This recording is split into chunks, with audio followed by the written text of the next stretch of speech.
Oh, family. All right. We're in now. I believe had to connect everything, but this is another week of This Week in Supervision. And I just wanted to share some things with you all today that I'm hoping will be helpful for not just clinical supervisors, or not just supervisors, but also for individuals that are in practice.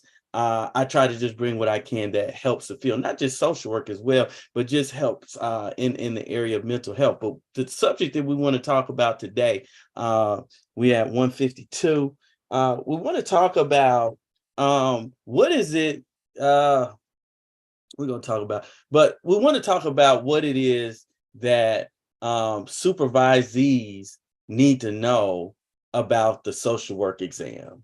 What is it that supervisees need to know about the social work exam? And somebody say, well, it's not our job to be, getting into that. But I think that is part of what we should be doing, because the idea is that we want to make sure that clinicians are prepared to leave from being up under us and going into the workforce. In order to go into the workforce, they have to be prepared. They're not going to be able to go if they have not passed the clinical exam. And so I think that it's understood that the competency level should be at a certain point. And this is something that us as supervisors should be evaluating on a constant basis. I think this is something we need to be evaluating. So I want to talk about a few things that will help out with making sure that our supervisees are prepared, because again, in the state of Alabama, it's a lot of talk, especially in the social work area, about building up the workforce. But we can't build up the workforce if our supervisees cannot pass the exam. They don't know what they need to be doing. We just let them go through our supervision, and then they go out and then do nothing, or not doing what they had expected that they wanted to do once they finish up. So I want to talk a little bit about that as well. But before we jump into that, real quick, I'm gonna take like 30 seconds. We have a supervisor training that we want to invite you to. It is on November 13th and 14th. So it's not just really for supervisors, for anybody that really is interested in getting continuing education units. It's a total of 16. And so we want to invite you all to the training. This will be the last one of the year. It'll be on the 13th and the 14th. And some have been asking, well, what about the DSM training? We are in talks right now. We're hoping that we can have one for the 17th of November, but we've got to seal some deals with the speakers and just trying to make sure we have people that are qualified. All right, so I want to get on back into what we're talking about here. And one of the important things that I think is important that supervisees need to know about the exam is that they need to know that they have the right mindset in order to matriculate past the exam.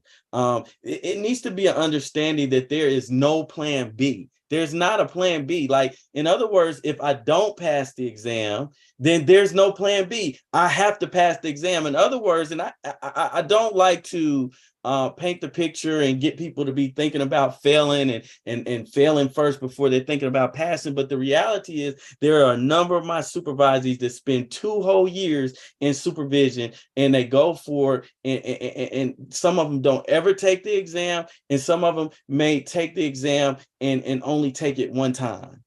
Do you see what I'm saying? And not pass. The majority of our results is that most people get what they came for, but there are some people that that don't make it, and there's a number of reasons why that happens, and so much has to do with mindset. And so I push mindset. I've got about 3 slots coming open in supervision, because there's 3 people that are they have completed their time, and they're going to go out and be taking this exam. And so this has kind of been on my mind, and I want them to be successful.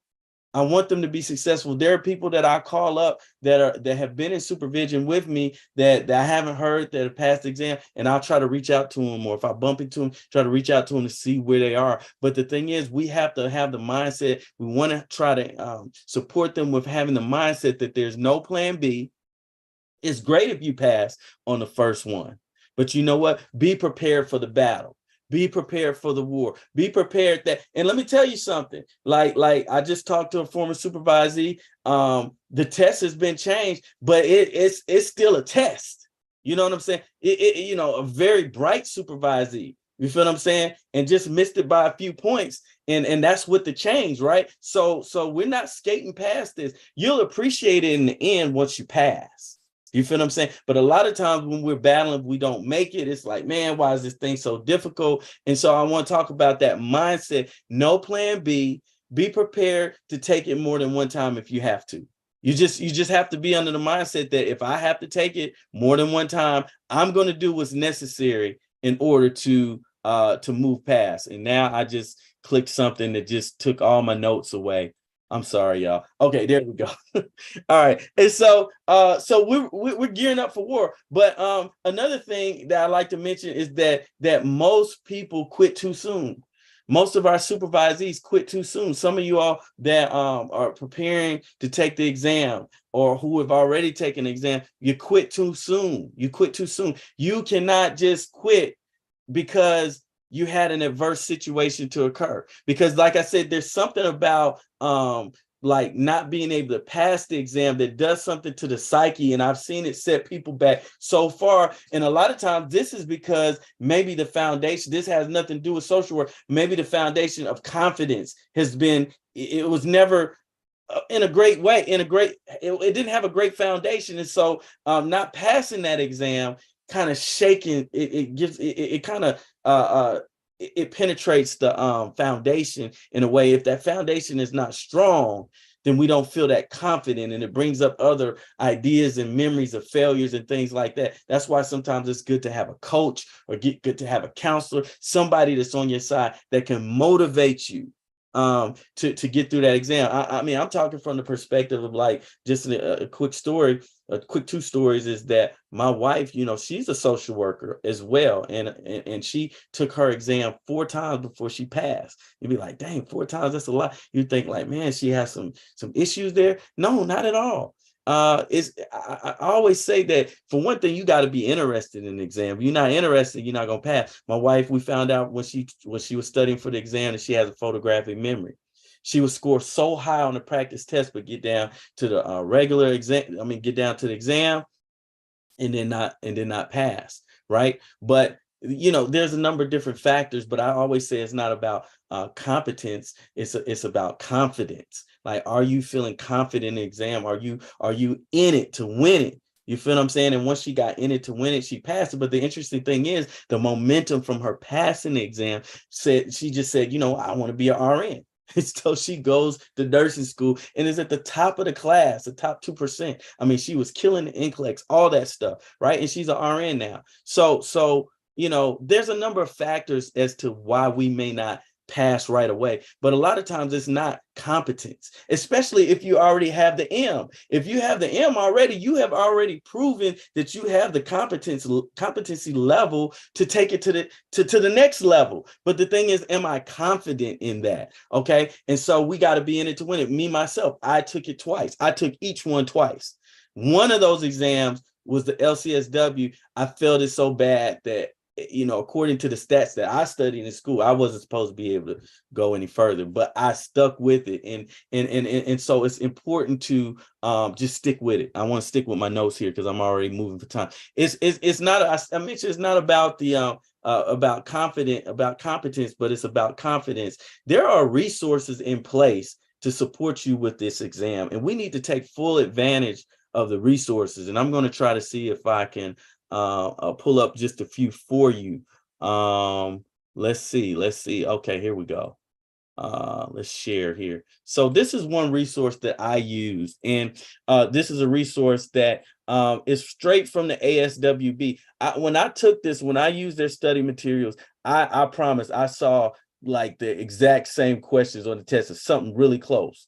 I mean, so this is a really important. This is an exam that a study materials that is written by the individuals that give the actual exam, so they're not going to come short. It's it's $85, and guess what? It's good for bachelor's level, master's, and clinical. Okay, and they haven't raised the price probably since I took it, and that was a long time ago. It's $85, 170 questions, and it's got a timer. So this is what I did. I did this right before my exam, because I kind of like, I think I'm scoring where I need to score to pass. Let me do this check off with this. And let me tell you, that motivated me so much when I passed their exam, and I end up getting about the same score on the actual test, the same score as what I got with this exam. So this is a number one. I would push this so hard. Okay. And so then you have other materials that your supervisees need to be aware of that they can use. I'm not saying you need to spend a lot of time on this, but they need to know that there's stuff available to help them. This is TDC, I believe. I hear a lot about this one. This is AATBS. This is the one that got me through. And so there's some options, right? There's some options. And something that well, let me stick with my notes here. Let me stick with my notes. So, so if a supervisee doesn't pass the exam, at this time they're out of your care. Okay. But for me, if they have questions, I'm sticking with them. They come and talk to me. They communicate with me just a lot of times when they're making progress in their career long after coming out of supervisee. So this for me is usually a long-term relationship that I'm trying to establish with them. But let's just say that they did not pass. Certain questions that I'm wanting to ask right off is what to ask if the supervisee failed. I'm wanting to ask him, did you study? Believe it or not, a number of supervisees that do not pass the exam do not study, because I give a few test questions. I usually try to give 2 or 3, and we dial that into our talk and our conversation. We try to integrate it in there. Some of my supervisors said that they just felt confident enough that they could take it just without even studying. And some had success with that, but some haven't. I'm going to recommend, after you get out of supervision, you want to recommend that your people go and study to make sure, because that's not what we do. We're offering supervision. If you have a little test prep in there, good, but that's not what we do. All right. So I want to ask, did you study? And I want to ask, what did you study? Usually I recommend just stick with one material. If you go through TDC, just use that. Don't use all these materials. And what I learned to do is I learned to study the test. That worked for me. A lawyer friend of mine gave me that technique, and I studied the test instead of those big periodicals or all these materials that just make your brain swim. Focus on the test and understanding, like if you miss, if the answer is C and you miss C, know what C is, but know what A, B, and D is as well. Study that, or A, B, and some of these just have 3 now, but okay. Do not change your answers unless you know for sure that you put the wrong answer. That's what I'm going to advise to the supervisee, is do not change your answers. Once you go and you start seeing what you flag, don't change your answer. And again, there is if they don't pass, and this is something we got to look into. I might put this in a group to check out. I want to share my screen here. And I'm at time. I gotta stop. Okay, so right here, so this is something interesting. It may have always been the case, and but there's hope. Like, maybe, I don't know if we're doing this in Alabama. Somebody could put in the chat. We may not do this in Alabama, but if you just failed it by a few points, you may be able to get a waiver. I don't know that we do that in Alabama. I'm gonna probably put it in the group, and some other experts will know, because we got a lot of folks that know more than me. And that helps us. ASWB requires that the exam candidates wait a minimum of 90 days between test administrations. You can request a waiver of the 90-day wait period if your exam score is within 10 correct answers of a passing score, and your state or provincial board where you applied for a license allows waivers. You can find out more here. Now, we clicked on that and couldn't find a whole lot on that for Alabama, but nevertheless, it may be good to, if you do want to get right with it, I recommend that you study at least no less than 3 to 4 hours. I'm sorry, no less than 3 to 4 days out of the week for 2 to 3 hours. No less than 3 to 4 days out of week for 2 to 3 hours. When I was working on mine, I was studying like 5 or 6 days, but I was just trying to get it. There was no plan B. There was no plan B. In my household, I mentally put in my mind, and because of what my wife did with her 4, I had to fail at least 4 times before we're talking about, like, I can't do this, right? And so set your goals high. Hang in there. There is big opportunities once we get past these exams. And I want to end it there. I hope this is helpful for somebody that is thinking about maybe taking the exam, or someone who has supervisees that's coming out and they need to motivate them either in supervision or on a one-on-one. Hopefully some of these tips will be good for you. And we'll see y'all again next week. Y'all have a great weekend. All right. Take care.